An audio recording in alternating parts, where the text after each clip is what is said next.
Hi, my name is Ethan Zuckerman. I'm a researcher at Harvard's Berkman Center for Internet and Society.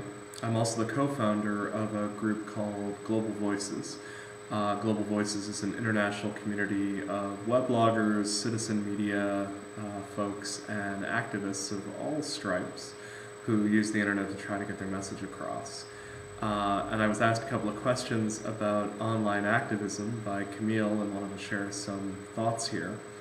On the one hand, online activism is a marvelous opportunity in as much as we're all learning that in the age of the internet, it's very easy for us to publish, it's very easy for us to share ideas, and it can be easy to spread those ideas to thousands of different people. At the same time, I think we're also learning that internet activism demands that we ask some hard questions about what works and what doesn't. So the first thing that I wanted to raise was a problem that a number of people refer to as slacktivism. Slacktivism is the problem that arises when internet activism ends up being just a little bit too easy. So I'm sure you've seen Facebook groups out there that have tens of thousands, maybe even millions of members, but don't actually seem to do anything. There's one group that I know of to save the children of Africa that has 1.7 million members and has raised at this point about $11,000. It's likely that most of the people who join that group have never come back to it. They're not really active within it. They signed on to it because it was a really easy thing to do and because it looked good for them to affiliate with the group. And one of the dangers with online activism is that by making things really, really easy, we might actually make it too easy for people to participate. And this isn't me suggesting that we want to make activism hard, it's me suggesting that we want to figure out what we actually want people to do. Just getting people to join a Facebook group shows that you have some support for the idea, but it isn't showing it nearly as effectively as getting people to participate in an event, getting people to write a blog post, getting people to join you in a brainstorm about tactics you could take, getting people to participate in something offline. One of the other concerns that I wanted to share is that the internet in some ways has made it easy to cheapen certain currencies of activism. Traditionally in the United States, we engage in activism by sending notes and letters to our congresspeople.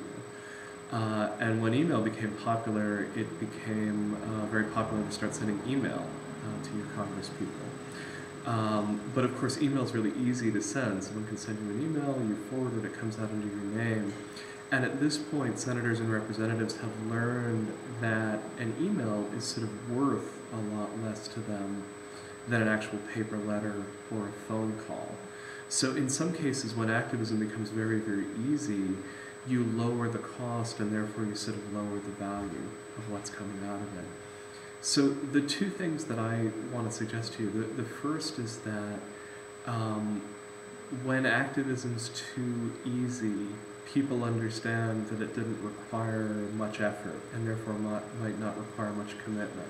So the thing to do is to say, when someone joins the Facebook group or someone joins Twitter, are there other things that they can do that show commitment, that show seriousness, that show that they're being thoughtful about this? And getting people to write about your cause, getting people to blog about your cause, getting people to do things in the real world as well as online, whether that's making phone calls or sending letters, getting people to show up in person. These are all currencies that might be more valuable than purely online currencies. The second thing that I want to suggest is that activism needs to be grounded in some sort of theory of change. You need to have some reason to believe that what you're doing is going to influence someone in power. And just lining up thousands of people who say, I agree with this cause, doesn't constitute a theory of change, unless your theory is people in power are going to see that 5,000 people, 10,000 people support your idea, and therefore they're going to change their behavior. A theory of change says, we're going to produce some information, we're going to produce some pressure, we're going to target specific decision makers, and then we're going to use whatever support we have to try to persuade those decision makers.